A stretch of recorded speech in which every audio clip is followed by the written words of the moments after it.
மாக்காணி ஆட்சிக்கு வந்தால் கனடாவை தண்டிக்கிறதுக்கான வாய்ப்புகள் கூடுதலாக இருக்கும் என்று இல்ல. ஏன்னா மாக்காணியும் ஒரு கைனப முதலாளி தான், ட்ரம்பும் ஒரு முதலாளி. பேக்கில் ஒத்து போகும். எந்த ஒரு அரசாங்கம் எங்களுக்கான ஒரு தீர்வையோ அல்லது நீதியையோ வழங்க போறது இல்லை. ஆனா நாங்கள் அந்த கனவுல இருந்து கொண்டு இருக்கிறோம். லிபரல் கட்சி தலைவரும் கன்சர்வேட்டிவ் கட்சி தலைவரும் ஒரு ரைட் விங் ஆக்கள். இடையில கொள்கை ரீதியாக பெரிய வித்தியாசம் இல்லை. NDP கட்சியில் இணைந்திருக்கும் பொழுது NDP மக்களுக்கான பல நல்ல திட்டங்களை வற்புறுத்தி செயல்படுத்துகின்றனர். இதுவரை காலமும் சரித்திரத்தில் 7 மில்லியன் வாக்காளர்கள் வாக்களித்திருக்கிறார்கள். இது இந்த தேர்தலை மக்கள் எவ்வாறு சீரியஸா பார்க்கின்றார்கள் ஒரு எடுத்துக்காட்டு. இது தனித்து ஆட்சி அமைக்கக்கூடிய ஒரு சூழல் இருக்குமா அல்லது கூட்டாட்சி தான் உருவாக வேண்டி வருமா? நினைக்கிறேன் இந்த தேர்தலில் கருத்து கணிப்பை உடைத்துக் கொண்டுதான் ஒரு முடிவு பெறும் என்று எதிர்பார்க்கின்றேன். வணக்கம் நண்பர்களே, மற்றொரு கலந்துரையாடலில் இணைந்து கொள்வதில் மிக்க மகிழ்ச்சி. இன்றைக்கு கனடாவில் ஏப்ரல் 28ஆம் தேதி தேர்தல் நடைபெற இருக்கின்றது. ஏற்கனவே நடந்து கொண்டும் இருக்கின்றது, வாக்களித்துக் கொண்டிருக்கிறார்கள் மக்கள். அந்த அடிப்படையில் கனடாவுடைய தேர்தல் தொடர்பாகவும் கனடாவுக்கும் அமெரிக்காவுக்கும் இடையில் நடந்து கொண்டிருக்கின்ற இந்த டரிஃப் போர் மற்றும் உலகளாவிய ரீதியில் நடந்து கொண்டிருக்கின்ற இந்த டரிஃப் போரினால் வரக்கூடிய விளைவுகள் பற்றியும் நாங்கள் உரையாட இருக்கின்றோம். இன்றைய உரையாடலில் புலம்பெயர் தேசங்களில் வெகுவாக அறியப்பட்டவர், இருந்தாலும் தேசநெட்டுக்கு முதல் தடவையாக இணைந்து கொள்கின்றார் சமூக அரசியல் செயற்பாட்டாளர் ஆய்வாளர் ரகு ரதன் அவர்கள். வணக்கம் ரகு. வணக்கம். கனடாவுடைய தேர்தல் தினங்களில் நடக்க இருக்கின்றது.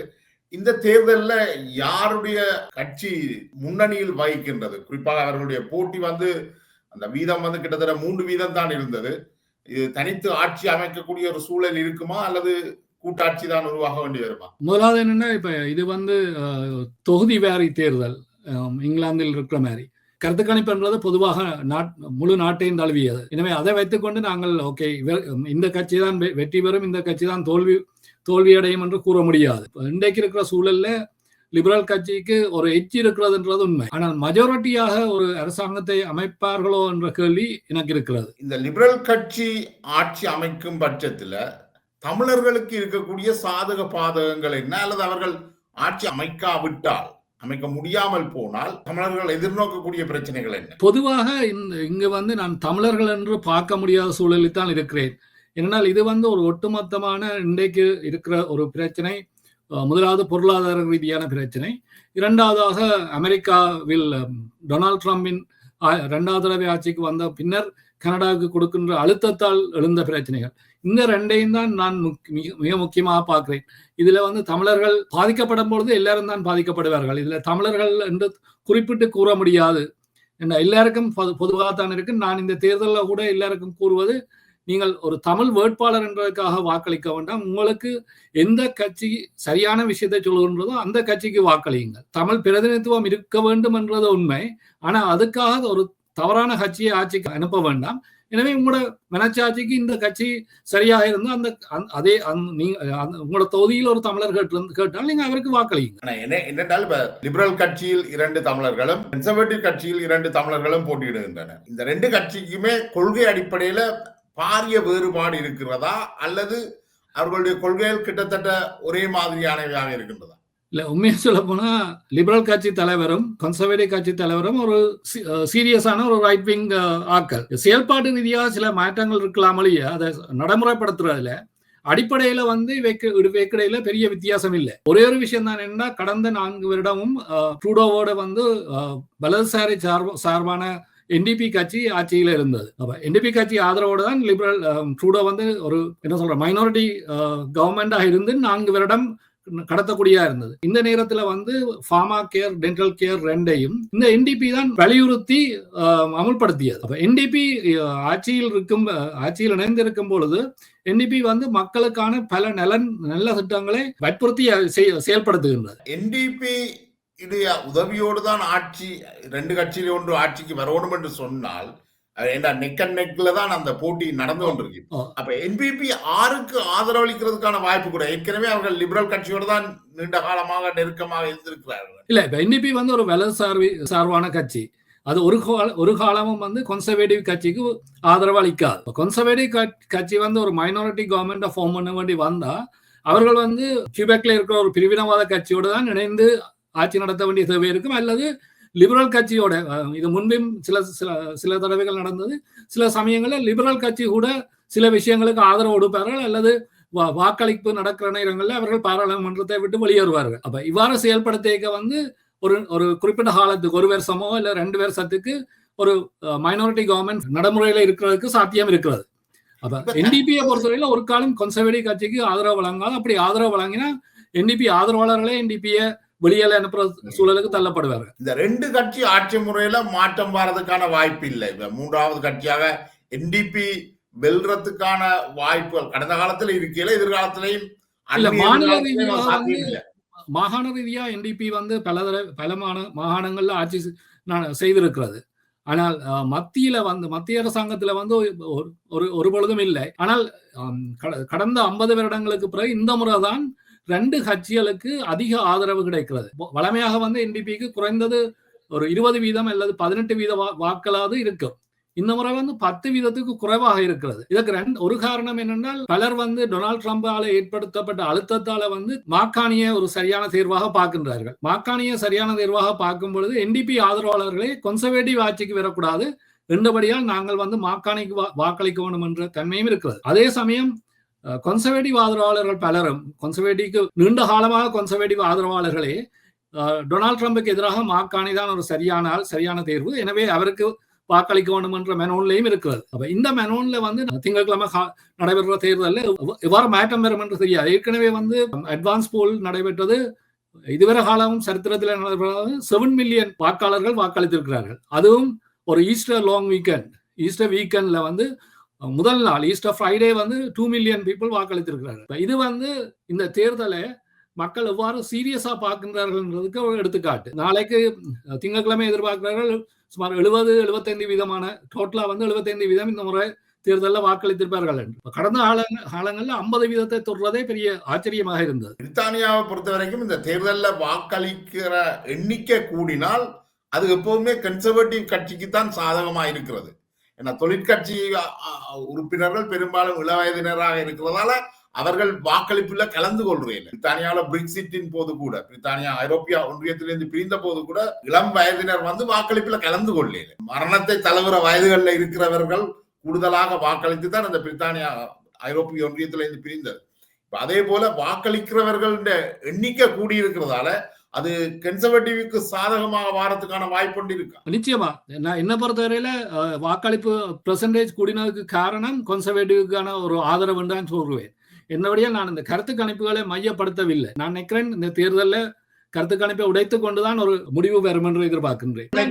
இருக்கிறபடியால் வெறும் ஒரு சில சதவீதங்கள்ல தான் அந்த வித்தியாசம் இருக்கிறபடியால் அது கொஞ்சம் கஷ்டமாகவும் இருக்கும். இல்ல அதுல இருக்கிற சிக்கல் என்னன்னா, இப்ப இங்க வந்து இந்த வெஸ்டர்ன் கனடாவோட கம்பேர் ஒன்டாரியோ, கியூபெக் 2 மாநிலங்கள்ல இருந்து தான் அதிக ஆசனங்கள் இருக்கிறது. கிட்டத்தட்ட ஒரு 150க்கு மேற்பட்ட ஆசனங்கள் இங்கதான் இருக்கிறது. அப்ப இந்த ஆசனங்கள் வந்து அதுல யார் கூட வெற்றி பெறுகிறோமோ அவைக்கான சாத்தியக்கூறுகள் தான் அதிகமாக இருக்கிறது. அது வந்து சொல்ல இல்லாமல் இருக்கிறது. என்னன்னா ஒன்டாரியோல வந்து மாகாண அரசாங்கம் வந்து கன்சர்வேட்டிவ், மாகாண முதல்வர் வந்து அவர் கன்சர்வேட்டிவா இருந்தால் கூட அவர் தனது கட்சிக்கான ஆதரவை வெளிப்படையாக வழங்கவில்லை. அவைக்கு உட்கட்சி பிரச்சனை ஒன்று இருக்கிறது.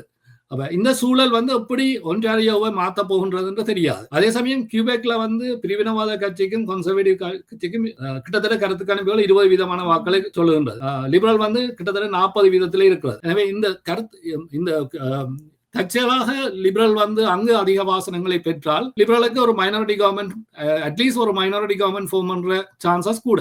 அதே சமயம் வெஸ்டர்ன் கனடால வந்து கன்சர்வேட்டிவ்க்கு இருக்கிற மெஜாரிட்டி வந்து இந்த முறை குறையலாம் என்று எதிர்பார்க்கப்படுகிறது. இந்த மாற்றங்கள் வந்து சில சமயங்கள்ல ஒப்போசிட்டா போகும். என்னோட மாக்காணி வந்து அல்பர்டாவை சேர்ந்தவர், அந்த தனிப்பட்ட ஆதரவு உண்டு. மற்றது மாக்காணியை வந்து எல்லாரும் பார்க்கின்றது அவர் ஒரு கல்விமான், 2 மத்திய வங்கிகள்ல வேலை பார்த்தவர், ரெண்டுபடியா அவரால் வந்து பிரச்சனையை தீர்க்க முடியும். அப்ப அதுகள் தான் அவரை முன்னிலைப்படுத்துறாரு. கனடாவை பொறுத்த வரைக்கும் அது அமெரிக்கா வந்து ஒரு டிபெண்டன்ட் கண்ட்ரியாகத்தான் இருக்குது. இப்ப டொனால்ட் ட்ரம்ப் சொன்னதுல சில உண்மைகளும் இருக்குதானே. அப்படி இதுல எப்படித்தான் பார்க்கலாம் என்னன்னா, இப்ப தரவழியில வந்து கனடாவும் அமெரிக்காவும் இணைந்திருக்க பொதுவாகவே பொருட்கள் நகர்வு வந்து எப்பயும் தரவழியால போறது ஈஸி. ஒரு பொருளை வந்து கடல் ரீதியாக ஐரோப்பாவுக்கு அனுப்புறதை விட அமெரிக்காவுக்கு அனுப்புறது ஈஸி. அப்ப அந்த வகையில வந்து ஏற்கனவே இந்த செட்டப் வந்து விட்டது. இப்ப வந்து நீங்கள் இதை மாத்துறதுன்றது ஒரு சிக்கல். 2வது சிக்கல் வந்து ட்ரம்ப் குறிப்பிட்ட 2 விஷயங்கள் வந்து, அதாவது டெய்ரி மார்க்கெட், அதாவது பாற்பொருட்கள் சந்தையில வந்து அமெரிக்காவுக்கு கனடாவில் இடம் இல்லைன்றது அந்த கூட்டு உண்மை. ஆனா அதற்கான காரணங்களும் இருக்கிறது. அதே மாதிரி மரக்குத்தி வியாபாரத்துல வந்து அமெரிக்கா பாதிக்கப்படுகின்றதுன்றது. இந்த 2 விஷயங்களும் ஒரு சைட்ல இருக்கு. பாற்பொருட்கள் விற்பனை வந்து கனடாவில் சப்ளை மேனேஜ்மெண்ட் சிஸ்டம் இருக்கிறபடியால் இங்கே இருக்கிற ஃபார்மர்ஸ் வந்து அமெரிக்காவில் இருக்கிற ஃபார்மர்ஸை விட அதிக அளவான வருமானங்களை பெறுகின்றார்கள். அப்ப மற்றது இங்க வந்து சப்ளையும் டிமாண்டும் ஈக்குவலா இருக்கிறபடியால் பொதுவாகவே கனடா வந்து வெளியிலிருந்து வர்ற பாற்பொருட்களுக்கு அதிகமான சுங்க வரியை விதிக்கின்றது. இந்த சூழல் வந்து ட்ரம்புக்கு ஆதரவாக இல்லை. இவைதான் வந்து ஒரு அழுத்தத்தை கொடுக்கிறது. கனடா அமெரிக்காவில் தங்கி இருக்கிறது என்று கூறுவதை விட கனடாவில இருந்து செல்கின்ற ஏற்றுமதி பொருட்கள் அதிகம் என்றது உண்மை. கனடாவுடைய அமெரிக்காவுக்கு இடையான இந்த டாரிஃப் வார்ல கனடியன் மக்கள் வந்து எவ்வளவு தூரம் பாதிக்கப்பட்டிருக்கிறார்கள்? ட்ரம்ப் வந்து கனடா பற்றின கூறின கூட்டுகளுக்கு பிறகு கனடிய மக்கள் மத்தியில் ஒரு ஒற்றுமை இருக்கிறது. கனடாவின் இறையாண்மை சம்பந்தமாக அவர்கள் அதில் தெளிவாக இருக்கிறார்கள். கிட்டத்தட்ட 90% அமெரிக்காவோடு இணையக்கூடாது என்பதில் தெளிவாக இருக்கிறார்கள். இது மாகாணத்துக்கு மாகாணம் வேறுபடுகின்றது. மேற்கு மாகாணங்கள் குறிப்பாக அல்பர்டால வந்து இந்த எண்ணிக்கை 70% இருக்கிறது. 30% அமெரிக்காவோட சேர்வதற்கான ஆதரவையும் குறிப்பிட்டிருக்கிறார்கள். அதே சமயம் ஒன்டாரியோ அல்லது கிழக்கு பக்கத்தில் இருக்கிற கிபெக் கூட பெரிய அளவில் ஆதரவு அமெரிக்காவோட சேர்வதற்கு ஆதரவு இல்லை. மற்றது அட்லாண்டிக் ப்ராவின்ஸ் எல்லாம் வந்து கடுமையாக எதிர்க்கின்றார்கள் அமெரிக்காவோட இணைவதை. மக்கள்ல ஒரு பகுதியினருக்கு அப்படியான ஒரு எண்ணம் இருக்கு. இல்ல, அல்பர்டா மாநிலத்துல மாத்திரம் 30% ஆதரவு இருக்கிறது அமெரிக்காவோட இணைவதற்கு. ஆனா ஒட்டுமொத்தமாக நீங்க பாத்தீங்கன்னா சுமார் 90% கனடியர்கள் வந்து இதனை எதிர்க்கின்றார்கள். கனடால இருந்து அமெரிக்காவுக்கு போறவர்களை நடத்துற முறை அது பல சமயங்களில் சிக்கலை கொடுக்கிறார். உங்களோட போன் கூட செக் பண்ற லெவல். அப்ப இவ்வாறான சிக்கல்கள் எல்லாம் மக்கள் சந்திக்கிறார்கள். அப்ப இதுகளெல்லாம் என்ன நடக்கும் என்றால் அமெரிக்காவுக்கு மேலான ஒரு எதிர்ப்புணர்வை வந்து கனடாவில் வலுப்படுத்துது. ஒட்டுமொத்த கனடிய மக்கள் வந்து இதை சேரக்கூடாதுன்றத தெளிவாக இருக்கிறார்கள். என்ன அவர்களுக்கு சேர்ந்தால் என்ன நடக்கும் என்றதும் தெரியும். ஆனால் ஒரு விஷயத்தை நான் குறிப்பிடணும் என்னென்றால் அமெரிக்காவில் இருக்கிற மிகப்பெரிய ஊடகங்கள் நியூயார்க் டைம்ஸ், வாஷிங்டன் போஸ்ட் எல்லாம் வந்து நேரடியாக எடிட்டோரியல் எழுதாவிட்டாலும் குளத்தில் எழுதியிருக்கிறார்கள் ஏன் இணையக்கூடாது என்று. டெமோக்ராட்டிக் கட்சியில் இருக்கிற புத்திஜீவிகளுக்கு கூட கனடா அமெரிக்காவோட இணைய வேண்டும் என்ற எண்ணம் இருக்கிறது. ஏனென்றால் இங்கே இருக்கிற வளங்கள் கனடாவில் கிட்டத்தட்ட 10% நிலப்பரப்புல தான் மக்கள் இருக்கிறார்கள். 90% நிலப்பரப்பு பயன்படுத்தப்படாமல் இருக்குது. அவ்வளவுத்திலேயும் வந்து இயக்க வளங்கள் கணக்கே இருக்கிறது. மற்றது இங்க வந்து கல்வி வந்து இலவசம், மருத்துவம் இலவசம், இதுகளெல்லாம் வந்து டொனால்ட் ட்ரம்புக்கு ஒரு பிரச்சனையாக இருக்கிறது. ஏனென்றால் எல்லாரும் வந்து அதைத்தான் குறிப்பிட்டு அவர்களோட காய்ச்சி கொண்டிருக்கிறார்கள். டொனால்ட் ட்ரம்ப் வந்து இதை திட்டமிட்டு செய்தாரோ இல்லையோ, ஆனால் அவருடைய அந்த கூட்டுக்கு பிறகு, அதாவது கனடா 51வது மாநிலம் என்ற கூட்டுக்கு பிற்பாடு இது சம்பந்தமான ஒரு விவாதம் வந்துட்டு, இந்த விவாதம் வந்து கிட்டத்தட்ட ஐரோப்பிய ஒன்றியம் போன்ற ஒரு ஒன்றியத்தை கூட ஒன்றை வந்து கனடாக்கும் அமெரிக்காவுக்கும் இடையில உருவாக்குறதுக்கான ஒரு வாய்ப்புகளை ஏற்படுத்துமா? ஏன்னா பொருளாதார ரீதியாக அமெரிக்காவோட இணைந்திருப்பதுல கனடாவுக்கு பெரிய பிரச்சனை இருக்குன்னு நினைக்கிறீங்களா? இப்ப ஐரோப்பிய ஒன்றியம் மாதிரி ஒரு அமைப்பை வந்து கனடாவுக்கும் அமெரிக்காவுக்கும் இடையில இணைக்கிறது. அதாவது எக்கனாமிக்கலா வந்து எந்தவித ரெஸ்ட்ரிக்ஷனும் இல்லாமல் அமெரிக்கா வந்து கனடியன் ரிசோர்ஸஸை பாவிக்கிறதுக்கும் கனடா அமெரிக்கன் ரிசோர்ஸஸை பாவிக்கிறதுக்கும் மற்றது ஒரு நாணயத்தை கொண்டு வருவதற்கு.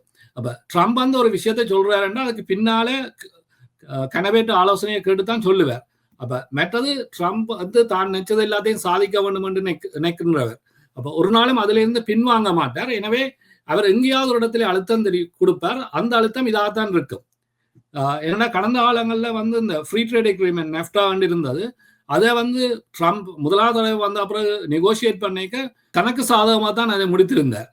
இப்ப இந்த முறை வந்து மீண்டும் அதை திருப்பி வந்து சொல்றாரு, அந்த நெஃப்டா வந்து ஃபேர் இல்லை, எங்களுக்கு சாதகமா வரவனும் கனடா வந்து பல வழியெல்லாம் அதை சரியா கையாளையிலேன்னு. அப்ப இந்த விஷயங்கள் ஒரு பிரச்சனையா தான் இருக்கிறது. அப்ப அந்த நெஃப்டா அக்ரிமெண்ட் வந்து தனக்கு சாதகமா இல்லாததான் அதை கிழித்தெறிய வேண்டிய இல்ல. இப்ப நாங்க சிம்பிளா சொல்ல போனா கார் சம்பந்தப்பட்ட பிரச்சனை இருக்கிறது. டெரிஃப் வந்து அதாவது சுங்க வரி வந்து காருக்கு போடுகின்ற. ஆனால் கனடாவில் இருக்கிற 3 பெரிய கார் கம்பெனிஸ் வந்து அமெரிக்கன் கம்பெனிஸ்.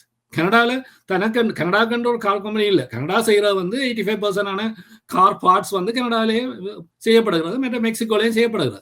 மிச்சம் அசம்பிளிங் எல்லாம் வந்து கனடாலையும் செய்யப்படுது, யூஎஸ்லையும் செய்யப்படுறது. நீங்க யூஎஸ்ல ஒரு கார் வந்து முற்றுமுழுதாக யூஎஸ்ல செய்யறதுக்கு ஒரு எவிடன்ஸும் இல்லை.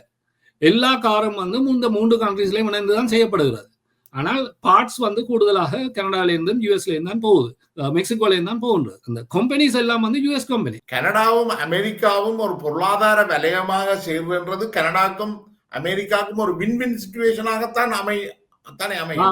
இல்ல, அது டிபெண்ட்ஸ். என்னன்னா நீங்கள் இப்ப எப்படி அந்த டாலரை வந்து இவாலுவேட் பண்ண போயினோம். இப்ப நீங்கள் யூரோப் வரைக்க வந்து ஏற்கனவே இருந்த ஜெர்மன் கரன்சியோ இல்ல பிரெஞ்சு கரன்சிக்கும் டாலர் இவ்வளவு ஈக்குவலா வந்தது. இப்ப அந்த ஸ்டார்ட்ல வந்து சில சிக்கல்கள் வரும். ஆனா நீண்ட காலத்துல இது சாதகமாக போகலாம் இல்ல பாதகமாக போகலாம். இப்ப உதாரணத்துக்கு நீங்கள் மில்க் ப்ராடக்ட்ஸை பார்த்தா வந்து கனடா வந்து நான் முதல் சொன்ன மாதிரி டிமாண்ட் அண்ட் சப்ளை ஈக்குவல். அப்ப இங்க வந்து பாலிண்ட விலை வந்து மேக்சிமம் ஒரு $7-8 மேல போகாது. ஆனா யூஎஸ்ல வந்து $2 இருக்கும் 4 லிட்டர் மில்க். ஆனால் அந்த $2 கொடுத்து வாங்கக்கூடியவர்கள் எண்ணிக்கை குறைவாக இருக்கு. அதால வந்து அவர்கள் ப்ரொடக்ஷன் கூட தேவையில்லாமல் பாலை வெளியே கொட்ட வேண்டிய சூழலுக்கு தள்ளப்படுறாங்க. ஆனா இந்தியா அப்படி இல்லை. நீங்கள் ஒரு மாட்டையோ இல்ல ஆட்டையோ வந்து மில்க் போர்டோட ரெஜிஸ்டர் பண்ணா உங்களுக்கு $20,000-25,000 முடியும் அந்த கோட்டா சிஸ்டம் எடுக்கிறது. அதுக்கு பிறகு வந்து அந்த ஃபார்மர்ஸுக்கு வந்து நல்ல வருமானம் கிடைக்கும். ஆனா அமெரிக்கால இதே ஃபார்மர்ஸுக்கு வந்து சரியான குறைவான வருமானம். இப்ப இந்த டரிஃப் போர் இந்த பிரச்சனை அண்மை காலமாக கனடா மக்கள் வந்து குறிப்பாக ஒரு பொருளாதார நெருக்கடி நிலையை சந்திக்கிறார்களா என்றால், நான் தொடர்பு கொண்ட அளவில் அது தமிழர்களாகத்தான் கூட இருந்திருக்கிறார்கள். நட்பு வட்டாரங்கள் தொடர்பு கொண்ட காலையில் சில பேர் வீடுகளை இழந்திருக்கின்றார்கள். தொழில் என்ற அடிப்படையில அவர்கள் வேலை செய்கின்ற நேரம் குறைக்கப்பட்டிருக்கிறது. பெரும்பாலான புதிய குடிவரவாளர்களால் அவர்கள் குறைந்த சம்பளத்துக்கு வேலை செய்வதால இவர்களுடைய சம்பளமும் குறைவாக இருக்கின்றது. இவ்வாறு பல்வேறு ஒரு முறைப்பாடுகள் கனடாவில் எழுந்திருக்கு. அதை என்னன்னு பாக்குறீங்க? இல்ல, இப்ப வீடு வந்து ஒரு சிக்கல் இருக்கிறது என்னன்னா, வீட்டின் பிரைஸ் வந்து 20 வருடத்துல வந்து 5 அல்லது 6 மடங்கு கூடியிருக்கிறது. இப்ப நீங்க 20 வருடத்துக்கு முதல் வந்து 200,000க்கு வாங்கின வீடு வந்து 20 வருஷத்துக்கு பிறகு 1 மில்லியன், 1.2, ஈவன் 1.5 மில்லியனுக்கும் போயிருக்கிறது. இந்த வீட்டின் மார்க்கெட் பிரைஸுக்கு வந்து ஃபாரின் வெளியால இருந்து வந்தவர்கள் அதிகமாக வீடு வாங்குறது, மற்றது வந்து இந்த மார்க்கெட் ஏறி கொண்டு போயிருக்க பலரும் வந்து முதலீட்டுக்காக வீடு வாங்குறது, இது போன்ற சிக்கல்கள் எல்லாம் இருக்கு. அப்ப நாங்க ஹவுசிங் மார்க்கெட்ன்றது ஒரு வித்தியாசமான பிரச்சனை. அதுதானே கூடுதலான அதான் இப்ப இல்லைன்னு சொல்லல. இப்ப அதுலதான் சிக்கல். இப்ப என்னன்னா, நீங்கள் ஒரு 1 மில்லியன் மோர்கேஜோட ஒரு ஆள் வீட்டு வச்சிருந்தார் என்றால் அவருக்கு குறைஞ்சது 10,000-12,000 வரை சாதாரணமாக தேவை. ஒரு 2 பிள்ளைகளோட மோர்கேஜுக்கு மந்த்லி மோர்கேஜ் இல்ல பை வீக்லி மோர்கேஜ் கட்டி ப்ராப்பர்ட்டி டேக்ஸ் யூட்டிலிட்டிஸ் எல்லாம் கட்டி கொண்டு குரோசரி பில் எல்லாம் செய்யறதுக்கு குறைஞ்சது 12,000 தேவை. இது சாதாரண இல்ல. சம்பளம் வந்து டிபெண்ட்ஸ். என்ன சிலருக்கு 100,000 இருக்கு, சில அவரேஜா வந்து ஒரு 60, 50, 40 இருந்து இருக்கும். அது நீங்கள் என்ன வேலை எப்படி செய்றீங்கன்றத பொறுத்தது. ஆனா ஒரு விஷயம் என்னன்னா, நீங்க வீடு வாங்க முதல் நீங்கள் யோசிக்கணும் உங்களால அந்த அவ்வளவுக்கு பே பண்ண இயலுமோ இல்லையோ. அப்ப எங்கட ஆட்கள மத்தியில இன்னொரு பிரச்சனை இருக்கு, இந்த கிரீடி. அதாவது இப்ப நான் இந்த தகுதியை மீறி நான் செய்யறேன். மற்றது வந்து ஒரு இங்க இருக்கிற சிஸ்டம் வந்து அப்படித்தானே. என்ன இப்ப நீங்கள் வந்து ஒரு வீட்டை வாங்க முதல் உங்களோட ரியல் எஸ்டேட் ஏஜென்டோடையோ இல்ல மோர்கேஜ் புரோக்கரோடையோ நாங்கள் கதைக்க வேண்டும். ஆனால் அவ்வாறான உரையாடல்கள் வந்து நடைபெறுவது இல்லை. குறிப்பா இன்னொரு விஷயத்தை சொல்லணும், இந்த செகண்ட் மோர்கேஜ். கணவருக்கு வந்து அந்த 20% இருந்தா தான் பேங்க்ஸ் வந்து மோர்கேஜ் கொடுக்கும். உங்கள்ட்ட ஒரு 10% காசு தான் இருக்குதுன்னா நீங்க 10% 2வது மோர்கேஜ் போவீங்க. 2வது மோர்கேஜ்ன்றது உங்களோட ரத்தத்தை உறிஞ்சுற மாதிரி. இப்ப இந்த ஆட்சி மாற்றங்கள் வந்து இலங்கையில இருந்து வரக்கூடிய தமிழர்களை பாதிக்குமா அல்லது அதுல எந்த தாக்கத்தையும் ஏற்படுத்தாதா? இல்ல, இலங்கையில இருந்து இனிமே தமிழ் மக்கள் வர்றதுக்கான எண்ணிக்கை குறைவா தான் இருக்கும். ஏன்னா இப்ப இமிகிரேஷன் வந்து ஒரு சிக்கலாக இருக்கிறது இங்க. ஒரு விஷயம் என்னன்னா, கனடால இருந்து வெளியால போராக்கள் எண்ணிக்கையும் குறைந்தது 20-30% இருக்கிறது. ஏற்கனவே வந்து கனடா வந்து ஒரு லோ பாப்புலேஷன் கண்ட்ரி. வேர்ல்டுல 2வது லார்ஜஸ்ட் கண்ட்ரி. கிட்டத்தட்ட 40 மில்லியனுக்கு குறைவான மக்கள் தான் இருக்கிறார்கள். அப்ப இதுலயே 20% வெளியால போயிருக்க நீங்கள் உங்களோட மார்க்கெட்டை கூட்டணும் போன்ற விஷயங்களுக்கு வந்து அல்லது வேலை வாய்ப்பு போன்ற விஷயங்களுக்கு நீங்க திருப்பி இமிகிரன்ஸ் ஆக்களை கொண்டு வருவாங்க. கடந்த காலங்களில் என்ன நடந்ததுன்னா, இந்த ஸ்டூடெண்ட் விசா சிஸ்டம் வந்து குறிப்பா இந்தியால இருந்து வந்த ஆக்கள் வந்து கன விஷயங்கள்ல பாதிப்பை ஏற்படுத்தி. நார்மலா ஸ்டூடெண்ட் விசாக்கு 20 hours தான் வேலை செய்ய கொடுப்பாரு. ஆனால் என்ன நடக்கும்னா, கையில ஹாஸ்ன்னு சொல்லுவார்கள். இங்கு கையில ஹாஸுக்கு வந்து எல்லா குரோசரி ஸ்டோர்ஸ், எல்லா ரெஸ்டாரண்ட்ஸ், எல்லா இடத்துலயும் வேலை செய்வார்கள். இது ஒரு சிக்கலா இருக்கும் நார்மலாக இங்க வேலை செய்யற ஆளுக்கு. மற்றது ஐடி கம்பெனிஸ் எல்லாம் வந்து என்ன செய்ய, ஈவன் பெரிய வங்கிகள் உட்பட எல்லாம் இந்தியாவில இருந்து ஐடி டெக்னீஷியன்ஸை அல்லது ப்ரோக்ராமர்ஸை ஹயர் பண்றாரு. அது வந்து முறையாக வந்தபடியால் அவர்கள் இந்தியாவிலேயோ அல்லது உலகத்தின் வேற பாகங்களிலேயோ இருந்து கொண்டே நிச்சயமா அந்த சிக்கல் இருக்காது. இப்ப ஈவன் யுஎஸ்ல கூட இந்த பிரச்சனை இருந்தது. நீங்கள் கலிபோர்னியாவுக்கு போனீங்கன்னா அங்க இருக்கிற ரெஸ்டாரண்ட்ஸ்ல எல்லாம் கூடுதலா மெக்சிகன்ஸ் வேலை செய்வாங்க.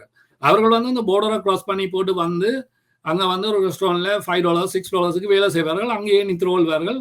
அப்ப வந்து லேபர் காஸ்ட் வந்து ரெஸ்டாரண்ட் ஓனருக்கு குறைவு. அப்ப நீங்கள் இமிகிரேஷன் சிஸ்டத்தை நீங்க இருக்க வந்து அவருக்கு வந்து லேபர் காஸ்டும் ப்ராஃபிட்டும் குறையும். அப்ப இது வந்து கிட்டத்தட்ட ஒரு பிளாக் மார்க்கெட்டை நீங்கள் விட்டுட்டு திடீரென இருக்கிற மாதிரி.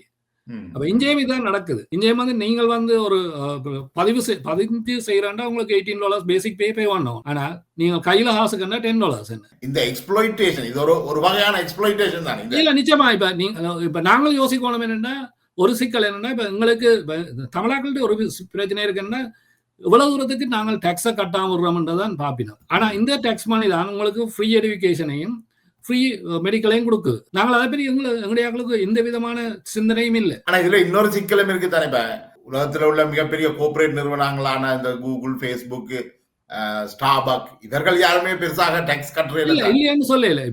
இப்ப என்னன்னா இப்ப எலெக்ஷன் வரைக்கும் எல்லாரும் சொல்லிவினோம் என்ன பர்சனல் டாக்ஸையும் குறைக்க போறேன், கார்பரேஷன் டாக்ஸையும் கட் பண்ண போறேன்.